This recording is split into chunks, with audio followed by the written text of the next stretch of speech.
Our first speaker for the evening is from the Friends of Kashmir, Canada, and he is also the director of the Institute of Contemporary Islamic Thought. Please welcome Brother Zafar Bangash. A'udhu billahi minash shaitanir rajim. Bismillahir rahmanir rahim. Brothers, sisters, guests, assalamu alaikum wa rahmatullahi wa barakatuh. Unfortunately, we have to meet in very difficult circumstances because of the restrictions due to the pandemic, and we are limited to 50 people in total, although we would have preferred to have had a lot more. But I think the 50 people that we have here signify quality rather than quantity. So we'd rather have quality over quantity. And it also incidentally saves us some money on food. So we are quite happy about that. Today, of course, is a day that we are commemorating the August 5th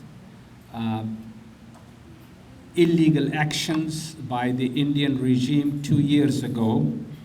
And the situation for our brothers and sisters in Kashmir has become infinitely worse. It was already extremely bad, but since that time, things have become absolutely grim.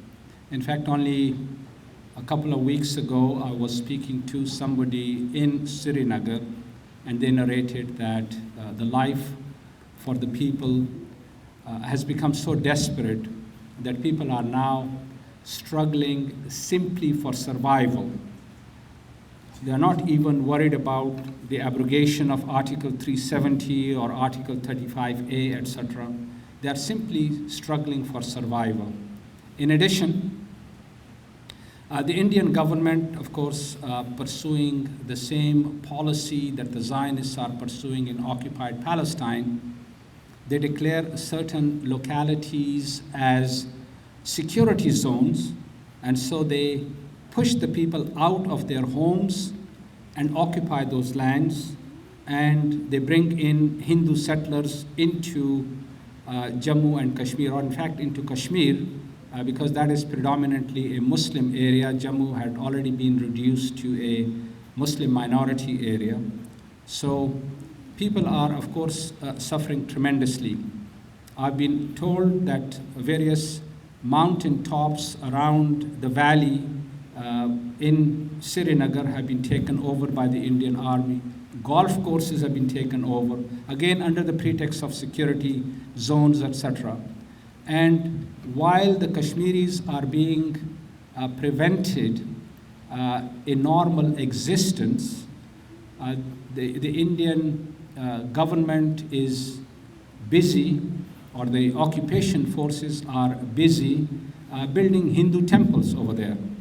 And so you can see that a predominantly Muslim area or a predominantly Muslim state is forcibly being turned into a Hindu majority state. And regrettably, with respect to the international community, so-called international community, there is regrettably very little that is being done, or any of them really care much about what is happening to the people of Kashmir. It has been our experience that, unfortunately, personal interests always trump principles.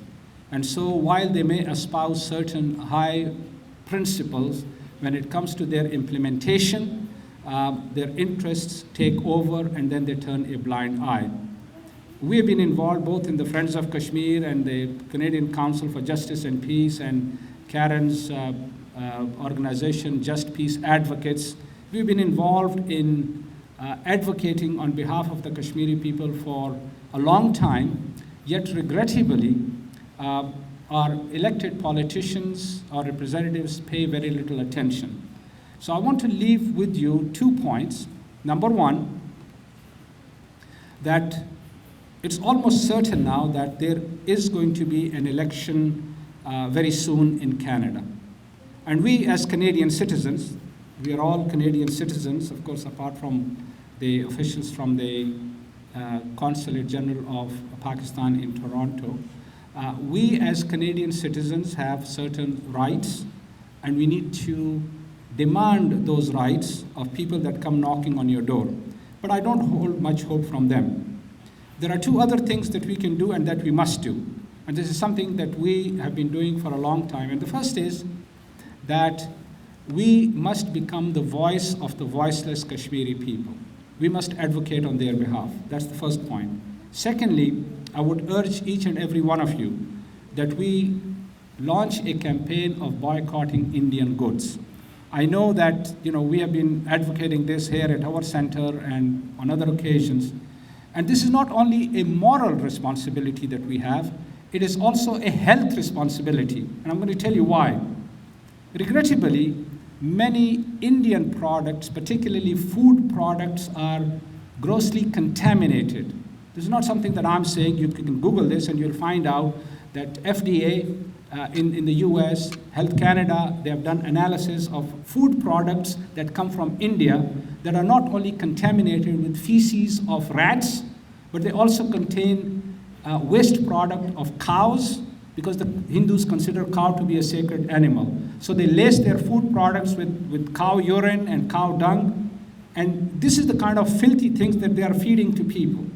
So we should publicize this and tell people, and also tell our fellow Canadians, that you need to, even if you don't care about the rights of the Kashmiri people, you ought to be caring about your own health. And this is something that I think we need to make more and more greater awareness among the general public, so that we can hit India where it hurts.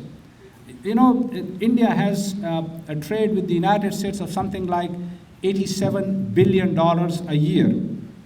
And it's in India's favor. $53 billion of Indian goods are exported to the United States every year. And only $34 billion are exported from the US to India. So you can see that India has a gross advantage in that situation. And the same situation obtains in Canada. So we can actually exert pressure. We need to work with, for instance, the labor movement in Canada to see if we can urge them and convince them to stop unloading Indian goods at the ports that they arrive. In fact, the labor movement has played this role in other situations, for instance, when there was apartheid in South Africa, or when Chile was under a military dictatorship. But I think we can, as Canadians, we can emphasize these points. And it is my experience that ordinary Canadians are very receptive to these issues of human rights and human dignity. And I hope that we can all do our part and enforce certain kinds of penalties on India for its egregious crimes that it is committing in Kashmir.